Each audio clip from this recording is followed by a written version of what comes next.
quand on ne veut pas nous augmenter, on a le droit de quitter et de partir ailleurs.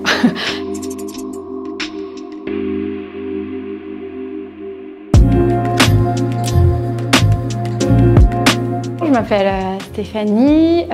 Donc actuellement, en fait, je suis freelance et j'ai deux activités principales. Je travaille pour des entreprises en tant que data engineer. Donc plus largement, parce qu'en fait, sur le métier de data engineer, il peut y avoir plein de métiers qui sont autour. Et donc des fois, je peux être emmenée à faire des tâches qui sont plus dans le management, qui vont être plus data scientist ou du data management, enfin d'autres métiers autour. Et je suis également teacher ou mentor en fonction de comment on voit ce statut-là auprès de deux écoles qui sont Adatech School et Le Wagon.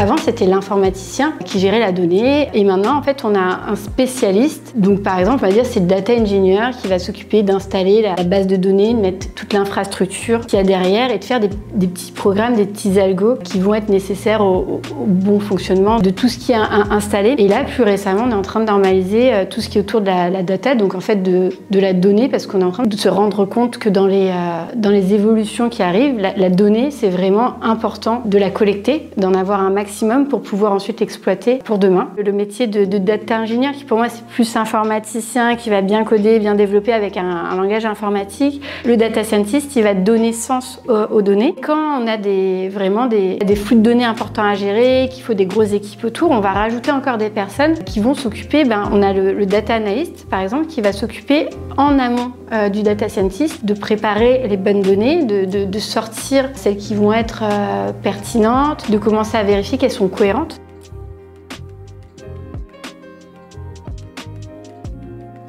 J'avais un bac plus 4 aussi en intelligence artificielle et j'avais pas mal programmé avant, donc j'avais déjà un petit peu plusieurs briques dans ma tête. J'ai démarré avec un apprentissage chez Orange où j'étais pilote de service. Alors on était à l'époque avant MeToo et finalement MeToo ça a quand même changé énormément d'entreprises. Je ne me rendais pas compte de ce qui se passait à l'époque, mais clairement j'étais objectifiée. Enfin, c'est comme ça que je me sentais et j'avais pas senti avant, même à l'école. Enfin, j'ai vraiment senti dans cette première expérience professionnelle dans un grand groupe. J'étais pas très bien dans ce métier-là, dans ce poste-là. J'avais envie d'un métier qui fasse sens. Donc je me suis dit, j'ai toujours voulu faire prof aussi. J'ai toujours voulu enseigner l'informatique, donc allons-y. En fait, être prof d'informatique, c'est pas simple si on n'a pas un doctorat. J'avais qu'un bac plus 5, surtout en lycée-collège, parce que y avait pas de spécialité informatique. Donc je me suis dit, bon, on va tester par les maths. Et donc, je suis devenue prof de maths en discutant avec une personne avec qui je faisais du canoë et kayak. Il me dit, moi, je suis prof d'informatique. Je lui dis, mais comment ça, tu es prof d'informatique au lycée?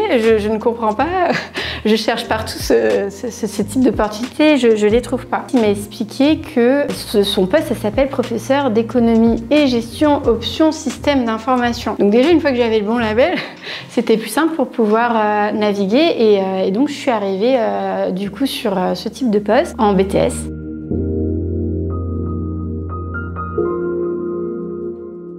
Alors, ça a été un petit peu compliqué pour moi au niveau de l'équipe parce que j'étais que dans une équipe d'hommes. Alors moi qui m'étais battue totalement pour devenir professeur de maths, j'avais fait le concours pour finalement à la fin être professeur d'informatique. Quand je suis arrivée, eux ils étaient dans un autre état d'esprit que je peux comprendre, qui est nous on veut pas que l'informatique il soit pris, parce que vu qu'il n'est pas défini actuellement l'informatique au sein de l'éducation nationale, et eux ils veulent garder l'informatique pour eux, ils veulent pas que les profs d'informatique qui auraient les compétences d'enseigner l'informatique commencent à arriver sur leur domaine. On m'a dit non, nous on a tout fait pour que tu viennes pas dans l'équipe. Je savais pas trop comment me positionner dans ces dynamiques-là. Et en fait, c'est devenu des relations assez toxiques. Donc j'ai fait, c'est bon, c'est plus possible. Mes collègues, ils n'ont pas fait le même choix que moi, qui étaient des hommes, qui ont été presque démarchés de leurs entreprises. Donc ils avaient des BTS, ils étaient moins diplômés que moi, mais ils ont été démarchés. J'apprends qu'il y a une enveloppe spéciale, alors à l'éducation nationale, moi j'étais choquée, créée pour eux, pour valoriser leur salaire. Parce que c'est difficile d'avoir des professeurs d'informatique. Ils avaient moins d'expérience que moi, ils avaient moins de diplômes que moi, et ils avaient un meilleur salaire que moi. Tout ça aligné ensemble, je me suis dit, ça va pas. Enfin, allez Stéphanie, t'es capable, il y a d'autres moyens d'enseigner. T'as pas besoin d'un concours et de toute cette sécurité pour ça. Tu te relances.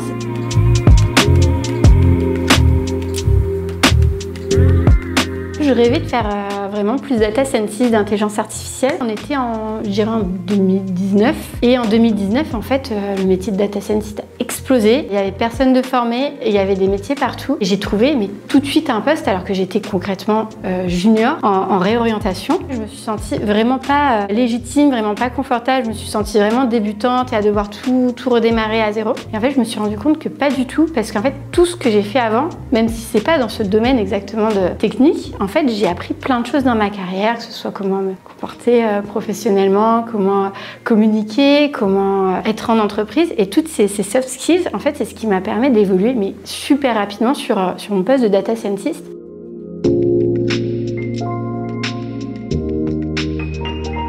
Mon salaire m'allait toujours pas, alors même si j'avais un bien meilleur salaire qu'à l'Éducation nationale, il ne m'allait toujours pas. J'ai lu un bon livre pour le négocier, parce que je trouve ça important que nous les femmes, on se mette à négocier nos salaires. Ça n'a pas fonctionné. Et ben c'est pas grave, si ça fonctionne pas, je vais partir pour aller chercher le salaire que je pouvais avoir. Et en effet, j'ai doublé mon salaire en étant en freelance. Là, j'étais plutôt sur, là, dernièrement, des missions de teacher et des missions plutôt de lead data engineer et lead data manager.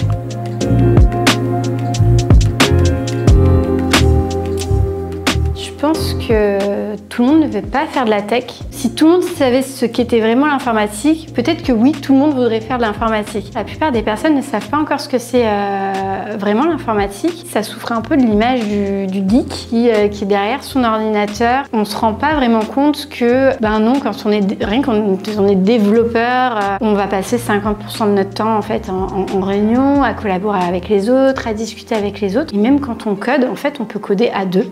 C'est vraiment des pratiques qui se font, ça s'appelle le pair programming. Je pense que c'est parce qu'on voit pas tout ça que justement il n'y a pas suffisamment de personnes qui arrivent en amont sur les métiers de l'informatique.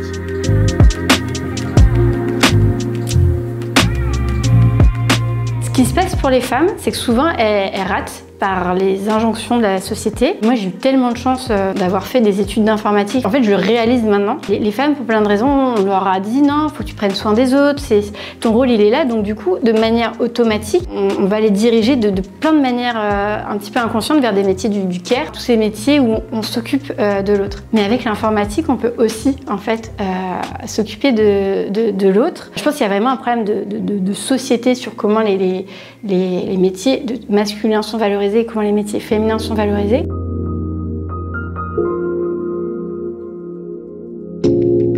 Mes étudiantes qui arrivent à Adatex School, donc c'est vraiment là où je travaille actuellement, donc c'est Adatex School. C'est une école où il y a 70% de femmes et c'est souvent des femmes en réorientation. On a beaucoup de personnes qui étaient infirmières ou qui étaient assistantes maternelles ou qui s'occupent des enfants en crèche et qui, avec la vie, on finit par réaliser en fait que finalement ce qu'on m'a vendu et dans les conditions de précarité dans lesquelles on me met, ça devient trop compliqué, ça devient trop lourd et ces femmes réalisent vers 27, 28, 29, 30 ans que non, ça ne va pas. On leur a un petit peu expliqué justement avec une autre vision c'était quoi la tech, que c'est pas un truc que de geek, que de non social. Au contraire, bien au contraire, on peut y trouver plein de métiers, plein de choses sociales. Et grâce au salaire, c'est assez important, on va aussi se libérer du temps et on peut s'occuper des autres, dans les équipes et on s'occupe mieux de nous au final. On est plus protégés. Globalement, à Adatex School, on a vraiment un taux de rétention dans la formation qui est important. Moi, j'ai l'impression que alors, je vais pas parler pour elles, mais j'ai l'impression qu'elles s'y sentent bien, qu'elles voient tout l'aspect collaboratif justement qu'il peut y avoir et ce qui leur permet justement de faire cette transition de parcours, cette réorientation de manière assez simple.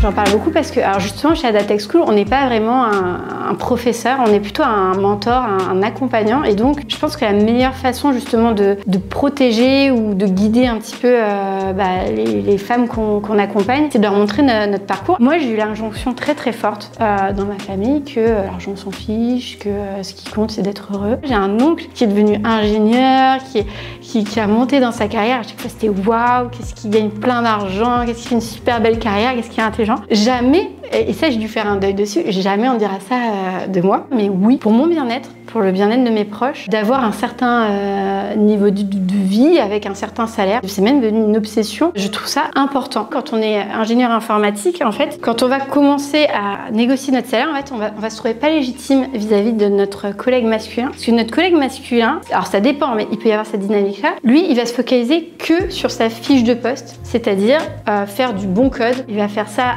100% de son temps. Et du coup, son code, c'est possible, il sera un peu meilleur que le nôtre. Mais nous, on va faire parce qu'on a été éduqués comme ça. Et il faudrait que les hommes aussi se prennent en charge, plus de s'occuper des autres, de prendre soin des autres. Et nous, vu qu'on nous a expliqué tout ça depuis notre enfance, dans l'éducation, rien que d'avoir des poupées, les garçons vont avoir des voitures. En fait, quand on est en entreprise et qu'on voit par exemple qu'il n'y a rien qui est fait au niveau de la cohésion de groupe pour avoir des soirées, on va prendre ce rôle de manière automatique. Est-ce qu'une fois dans ma vie, ça a été valorisé sur ma fiche de paie? Non. On va leur dire, écoute, toi, finalement, ton salaire, il est légitime parce que ton code, il est un peu moins bon que ton collègue qui est meilleur. Mais il est meilleur parce qu'il fait que ça, en fait. Et là, ce qu'il faut qu'on dise, c'est non, mais moi, je fais pas que du code. Bon. Et en fait, il faut essayer de comprendre qu'est-ce qui se passe. C'est non, moi, je fais pas que du code. Je fais du code, je fais du mentoring, je fais de la gestion de projet, parce que c'est souvent ça, ce que font les femmes. Je fais aussi un petit côté RH avec tout ce qui est la gestion de la cohésion de groupe. Et ça, il faut le valoriser. Et donc, oui, nous, les femmes, on est légitimes à aller demander des augmentations. Il faut y aller. Il faut qu'on y aille tout ensemble. Et il faut aussi revoir ce système d'évaluation des salaires qui est dysfonctionnel. On apporte quelque chose, pas que dans la technique, on apporte aussi quelque chose dans le social.